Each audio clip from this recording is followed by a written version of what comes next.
eu sou o Neo e estamos aqui de volta com mais um checkout sobre um joguinho de corridas tipo Mario Kart chamado All Star Fruit Racing. É um jogo indie, é um jogo independente e nota-se que tem um budget relativamente curto e foi feito por uma produtora relativamente nova chamada 3D Clouds, são italianos, e editado pela PQ. É um tipo de jogo que eu gosto bastante, se bem que é um género que é dominado pelo Mario Kart e pelo às vezes esquecido, mas muito bom, o Sonic All Stars Racing Transformed.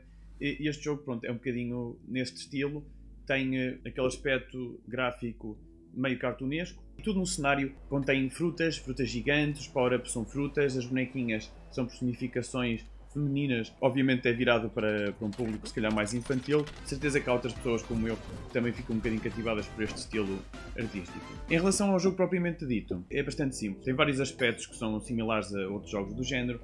Tem um modo de carreira com vários campeonatos, tem cerca de 20 personagens diferentes, com carros diferentes. A jogabilidade é bastante simples, se nos mantivermos a fazer drift durante algum tempo, ganhamos um pequeno boost. Temos os power-ups aleatórios, quando passamos por eles, nunca sabemos se nos vai calhar speed boost, uns mísseis de gelo. Mas depois tem aqui uma componente engraçada e que distingue um bocadinho este jogo. Em algumas pistas, em vez de termos esses power-ups aleatórios, temos diversas frutas divididas em 4 cores diferentes. Cada fruta dessas dá direito a fabricar um power-up específico, e se combinarmos várias dessas frutas, dessas combinações, obtemos power-ups diferentes. E nas corridas em que temos essas frutas colocadas na pista, existe alguma estratégia inerente a essas competições, em que nós, durante a corrida, temos que tentar colecionar os tipos de fruta que nos permitem fazer o tipo de power-ups que nós queremos. Portanto, nós podemos focar-nos em colecionar as frutas que nos permitem fazer o power-up de velocidade, se for isso que nós pretendemos. Se quisermos manter-nos na corrida sem sermos atingidos, podemos focar-nos nos power-ups que dão escudos, ou se quisermos ser agressivos, podemos colecionar aquelas frutas que nos deixam fazer os power-ups de ataque. É algo um bocadinho refrescante e inovador. Em termos gráficos, o jogo é bastante competente, não se destaca assim com gráficos excepcionais. É um jogo que podia ter saído na era anterior de consolas, na 360 à vontade, e nesse sentido este jogo peca por de vez em quando ter uns slowdowns inexplicáveis, nomeadamente na contagem decrescente no início das pistas, e é quase inexplicável porque os gráficos não são assim tão fora do lugar, tão excepcionais. Portanto, é um jogo que é um bocadinho mal otimizado. Em termos sonoros, o jogo também é competente o suficiente. As músicas são bastante calminhas, não são irritantes. Os carros fazem o típico barulho de derrapagem e de aceleração. E as personagens, nossa personagem e nossos adversários, fazem um som repetitivo de alegria ou de frustração. Fora isso, nós temos alguma personalização dos carros. Podemos colocar skins por cima dos carros, mudar as cores dos vários decalques, a textura dos pneus.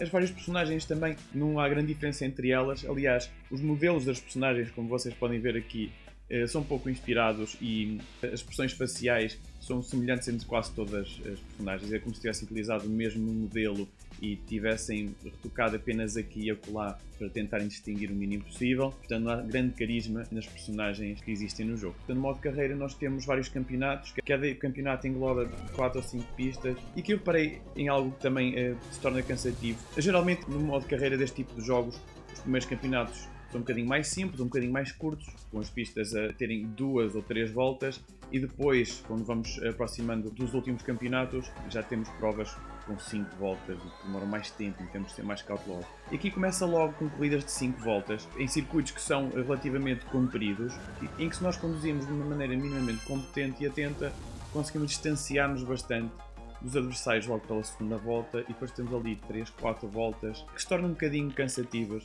E algo que poderia ser resolvido simplesmente reduzir um bocadinho o número de voltas nesses campeonatos, pelo menos no início.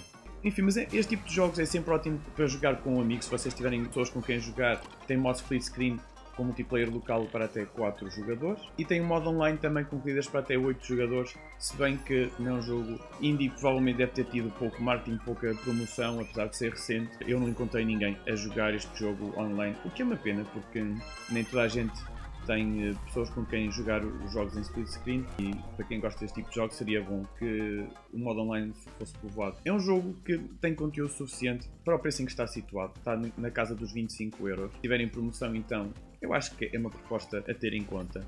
E porque a maior parte das falhas que o jogo tem são falhas pequenas, são falhas que se perdoam, porque o jogo é divertido de ver, a jogabilidade também é bastante competente, e se tiverem crianças, por exemplo, este jogo então é muito apropriado para elas.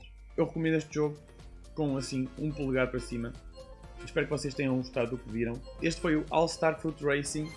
da 3D Clouds. Quero agradecer-lhes por me terem fornecido aqui para esta análise. Por favor, façam like e subscrevam aqui ao canal. E eu vejo-vos no próximo vídeo. Até lá, joguem muito!